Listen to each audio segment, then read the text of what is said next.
और वो पहला अल्लाह का घर कहाँ बना? उस सरजमीन का नाम मक्का है। की बोलो तो, बोलो बोलो बोलो, की नाम से? मक्का। की नाम से बोलूं तो? अच्छा, मक्का का पहला नाम क्या है? मक्का से मक्का तो बाद में रखा गया। मक्का का पहला नाम था बक्का। क्या नाम था बोलिए? भक्का नहीं, बोल से भक्का, भक्का खाए भक्का, इन्ना अव्वला बैतियों मुदिआ लिन्नास लल्लज़ी बिबक्का मुबारकन व हुदल लिल आलमीन। मक्का का पहला नाम बक्का है। हजरत आदम अलैहिस्सलाम जन्नत से जमीन पर तशरीफ लाए, अल्लाह ने हुक्म दिया, मेरे आदम मेरा घर बनाओ, मेरे घर की बुनियाद रखो और कुर्बान जाइए। हजरत आदम अलैहिस्सलाम ने अल्लाह के घर का पहला, इस धरती पर सबसे पहला अल्लाह का घर का बुनियाद रखा। वो घर अब भी मौजूद है। इंशाअल्लाह देखेंगे वो घर, भाई देखेंगे वो घर, देखेंगे ये इंशाअल्लाह। कितने लोग देखेंगे? जरा हाथ उठा तब ना दुआ करेंगे इंशाअल्लाह। अल्हम्दुलिल्लाह, वाह। सारे लोगों ने हाथ उठाया। उस घर को देखना है जो इस धरती पर सबसे पहला अल्लाह का घर है। सबसे पहली मस्जिद जब बनी है, कुर्बान जाइए, उस घर को देखना अगर है तो कम से कम 5 लाख रुपए खर्चा करना पड़ेगा। बोले नहीं तब 1200। अभी हज करने के लिए जाने के लिए 5 लाख रुपए खर्च है। 4-4.5 लाख तो ऐसे ही खर्च हो जाता। हम लोग 2012 में गए थे तो उस वक्त 3 लाख रुपए खर्च हुआ। अब 2012 से लेके 22 आ गया, 10 साल तो ऐसे हो गए। अब तो इतना खर्च बढ़ गया है। लेकिन कुर्बान जाओ मुअज़्ज़ज़ सामीन किराम, जो आशिक़ रसूल है, जो गुलाम मुस्तफ़ा है, अल्लाह अकबर कबीरा। अरे 5 लाख क्या, अगर ये करोड़ भी हो जाएगा इंशाअल्लाह, अल्लाह ने अगर उसको दौलत दी है, अगर उसके ऊपर में हज फर्ज है तो इंशाअल्लाह वो हज करके ही रहेगा, हज करके ही रहेगा। इसलिए अल्लाह पहले फुर्सत का अगर दौलत दिया है, ये फर्ज है, हज फर्ज है। जिसके ऊपर में अल्लाह ने जिसको माल दिया है, जिसको दौलत दिया है, अल्लाह ने जिसको दौलत से नवाजा है, उसके ऊपर में हज फर्ज है। तो एक बार हज करना, हज का करना, अदा करना बहुत जरूरी है। अगर कोई कंजूसी की वजह से, बखीली की वजह से और पैसा खर्च करने होने की वजह से अगर हज ना करे और मर जाए, मसला तो ये भी है ना, नहीं कि जावे। कोई बोलेगा भैया तो ऊपर तो हज फर्ज तो 50 बीघा जमीन मालिक थी, 100 बीघा जमीन मालिक थी, 25 बीघा जमीन मालिक थी, सोना चांदी सब कुछ है आपके पास, 4 बेटा 3 बेटा कमाता है, दौलत का अंबार है आपके पास, आपके ऊपर तो हज फर्ज है। बोले नहीं मियां नहीं, बहुत पैसा खर्चा लगाओ, 4 लाख 5 लाख रुपए के खर्चा करो, बचे जावे एक बच्चा सबका काम आएगा। लेकिन उसके बारे में हदीस के अंदर आता है कि जो जिसके ऊपर में हज फर्ज था, अब वो हज किए बगैर मर गया, वो हज किए बगैर मर गया, वो मुसलमान होकर मरा? वो मुसलमान होकर मरा नहीं। अल्लाह के नबी सल्लल्लाहु अलैहि वसल्लम इरशाद फरमाते, जिसको अल्लाह ने दौलत दिया है, जिसको अल्लाह ने माल दिया, सिर्फ उसकी कंजूसी की वजह से, बखीली की वजह से, पैसा खर्च होने के डर से वो हज किए हुए बगैर मर गया, वो मुसलमान की मौत नहीं मरा, वो मोमिन की मौत नहीं मरा, वो या तो यहूदी की मौत मरा है, या तो नसरानी की मौत मरा है। वो तो या यहूदी की मौत मरा या तो नसरानी की मौत मरा।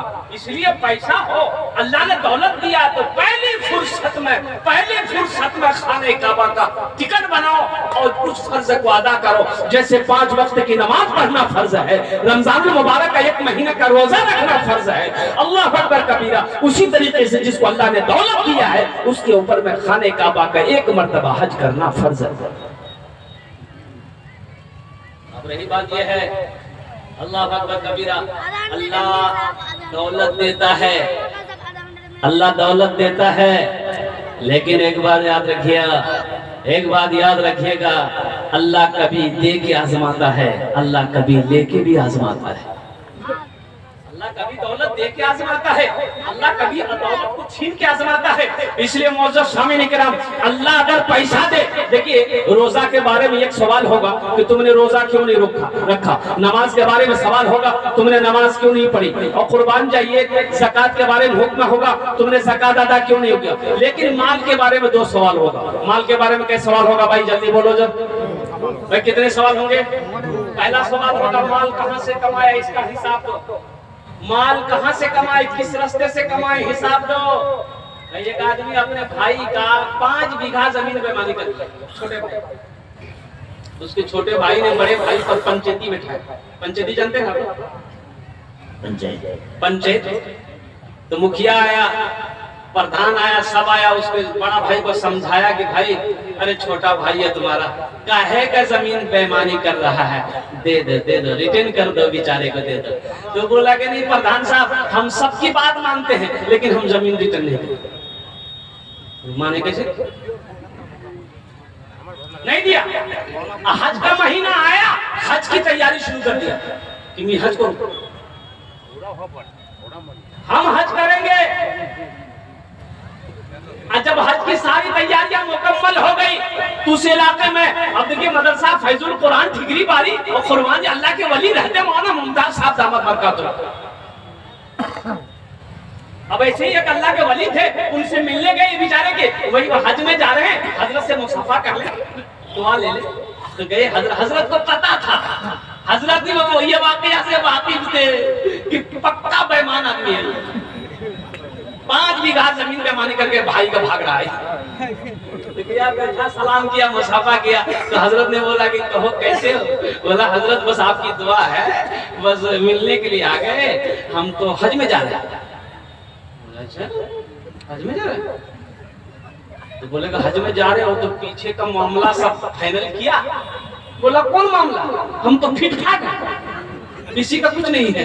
तो हजरत ने कहा कि जो भाई का 5 बीघा जमीन बेईमानी किया उसका, बोला अल्लाह हजरत, अरे उसी को माफ कराने तो हम जा रहे हज करने के लिए। माफ होगा? अरे बोला माफ होगा नहीं। हजरत ने जवाब दिया नादान, अरे अकल का मारा, अरे तू ये हज की बात करता है, हजारों हज कर लेगा, कसम अल्लाह की, अल्लाह तेरे गुनाहों को माफ नहीं करेगा, अल्लाह तेरे हज को कबूल नहीं करेगा, उस वक्त तक कबूल नहीं करेगा जब तक अपने भाई का बेईमानी किया हुआ जमीन को वापस नहीं कर देगा।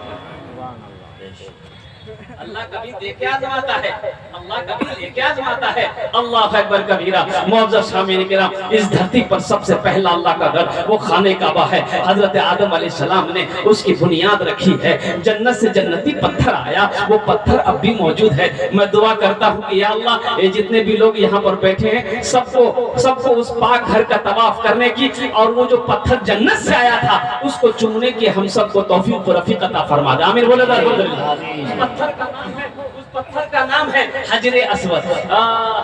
वो पत्थर का जन्नती पत्थर है, वो जन्नती पत्थर है, खाने काबा में नस्ब है। जो लोग हज करने जाते हैं उस पत्थर को चूमते हैं। और कुर्बान जाइए, हजरत उमर फारूक रज़ियल्लाहु तआला अन्हु जब उस पत्थर को चूमने गए तो आपने इरशाद फरमाया, ए पत्थर, तू सिर्फ एक पत्थर है, ना फायदा पहुंचा सकता है ना नुकसान पहुंचा सकता है। मैं तुम्हें चूम इसलिए रहा हूँ कि मेरे नबी ने तुम्हें चूमा है। सुभान अल्लाह बोले दबा, मेरे नबी ने तुम्हें चुमा है इसलिए मैं तुम्हें चुम रहा हूँ। और कुर्बान जाइए, अल्लाह के नबी ने इरशाद फरमाया, ए पत्थर, तू जन्नती पत्थर है इसलिए मैं तुम्हें चुम रहा हूँ। कुर्बान जाइए, अल्लाह तौफीक दे तो खाने काबा का तवाफ करो, रोज़ा अनवर की जियारत करो। अल्लाह अकबर कबीरा। तो मैं ये कह रहा था माल के बारे में दो सवाल होंगे, कहाँ से कमाया? पहले इसका हिसाब, आपने इसका हिसाब दे दिया कि अल्लाह हमारी फैक्ट्री थी, हमारी मिलें थी, ये कारोबार था, ये बिजनेस था,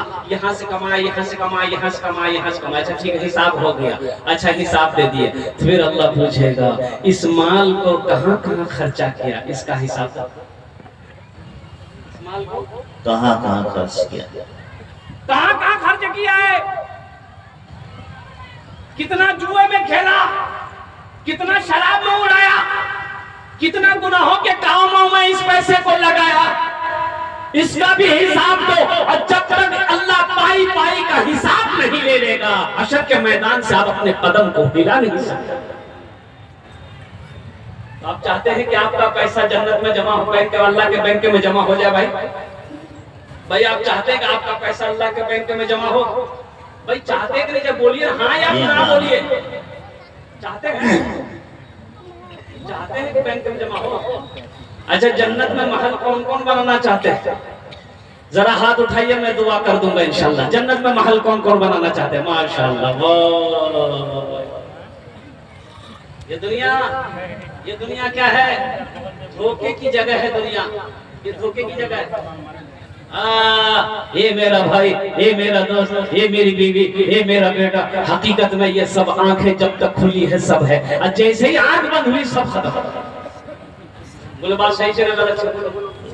ये रिश्ते उसी वक्त तक हैं जब तक सांसें चल रही है, जब तक आंखें खुली है, ये रिश्ते नजर आ रहे हैं। और जैसे ही सांसें खत्म हो गई, जैसे ही आंखें बंद हो गई, सारे रिश्ते नाते बेगाने। आपका इंतकाल हो गया, आपका 2 बेटा, मेहमान आए, रिश्तेदार आए, गुस्ल दिया गया, कफन पहनाया गया, कब्रिस्तान गया, कब्रिस्तान में दफन करके आया। अब दोनों भाई आपस में लड़ने लगा। बड़ा भाई बोला कि बैठ, छोटा भाई बैठ गया। बोले भैया की बात? बोले जल्दी हिस्सा कर। भाई बोला कि भैया अभी तो पापा मर गए, इतना जल्दी?